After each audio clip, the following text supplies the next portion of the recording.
We'll continue the conversation and bring in from Capitol Hill Republican Senator from Wisconsin, Senator Ron Johnson. And Senator, we're so glad to have you here. You're going to answer the question. How do we turn 30 years of stagnant wages around, and how do we start creating jobs in middle America? Well, good morning, Joe. Thanks for having me on. Well, that's an easy question, isn't it? Listen, let's start from stopping bankrupting this nation. And the reason I came to Washington is because I realized that we've been undertaking this $4.2 trillion experiment in Keynesian economics, and we literally are bankrupting America. That is scaring consumers, that is scaring businesses. That's why capital is on strike. So that is the first thing we have to attack. And listen, I agree with David Brooks. I agree with Neil. We obviously need to reform our tax system. We've got to create jobs. But the only way we start doing that is to restore confidence to this economy. And I think the only way you do that is we've got to establish hard spending caps. I just don't see us being able to actually solve the specifics, get into the weeds, until we have established that hard discipline on Washington here. And so I'm all about, I co-sponsor the CAP Act, which puts us on a glide path toward balancing a budget. I think in the end we're going to need a constitutional amendment. How do we sell this, though? How do we, those of us that are concerned about the fact that Greece has fallen off of a cliff, Portugal's not far behind, Ireland's obviously having problems, how is that sold to America that we've got to cut spending, not only in unpopular programs, take your pick, but also in the very popular programs, entitlement programs? We've got to cut Pentagon spending. We can't stay in Afghanistan for another decade. How do you sell that to middle America? We have to be truthful. That's one of the best lines I had throughout the campaign was, we need politicians to tell us the truth. That's why I come on shows like this. We have today, our debt is $14.3 trillion. The entire size of our economy is a little under $15 trillion. Greece got in trouble when its debt to GDP ratio exceeded its GDP. I mean, we are nearing that problem zone, and we have to be truthful about it. And everybody here in town recognizes that it's the entitlement programs that are just simply unsustainable. So we first have to have politicians here in Washington acknowledge the problem, and then on the Republican side, we need a willing partner on the other side. And let's face it, this president has not been a willing partner. I mean, just take a look at his budget. He was going to add $13 trillion to our nation's debt. It lost in the Senate 0 to 97. I mean, that's a stunning repudiation of his leadership.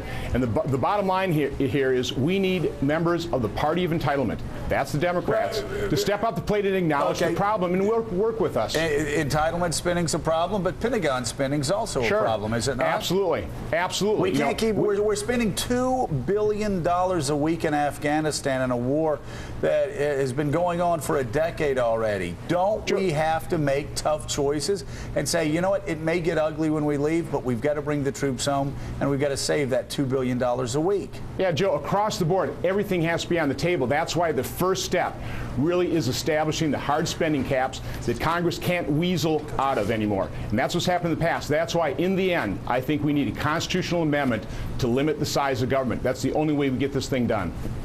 Don't you think there's a sense in which, by framing this entirely in terms of spending cuts, there's a turnoff problem? And I think I see this all the time. No matter what the issue is, if the politicians are saying we have to cut this, we have to cut that, the voters get a major attack of detumescence. Wouldn't it be better to at least sugar the pill by saying we're also going to make the tax system more attractive to employers, more attractive also to workers, but particularly to employers? So some structural reforms need to be in there. And I think the other thing that we need to be talking more about is how do we improve education so that the skills problem, which is right at the heart of a lot of the unemployment, gets addressed, because many of the low-skilled jobs, I think, will never come back, no matter what you do to the deficit. So could we be more creative in framing this as a debate, not just about what gets cut, but a debate about what gets made better in America? Oh, I totally agree, but we first have got to prevent the bankruptcy of America. And we are hurtling down that path right now. But absolutely, we are talking about tax reform. We need to make America an attractive place for business investment. I mean, I'm a manufacturer. I understand that totally. But again, folks, the problem is we are hurtling toward bankruptcy, and we first have to prevent that. That is the number 1 step. Well, and also, though, can't you talk about tax reform in a way that actually would bring more revenue to the government? People ask, when we go out, they want to know why Warren Buffett pays 14% tax rate while they pay 25, 28, or 35%, or why General Electric and other corporations pay 0%. Can't we make the tax code fairer? Absolutely. We have to simplify it. It's 70,000 pages. We've got to do away with crony capitalism. And yeah, we need increased revenue, but we got to increase revenue the old-fashioned way, by growing our economy. And you don't grow our economy by increasing tax rates. You know, we need to simplify the tax code. Unfortunately, we can't talk about tax cuts because we are in such huge deficits. But we certainly can simplify things, and I'm totally on board with that. And I think Republicans are as well. All right. Wisconsin Senator Ron Johnson, thank you very, very much for being on the show. Thanks for having me on.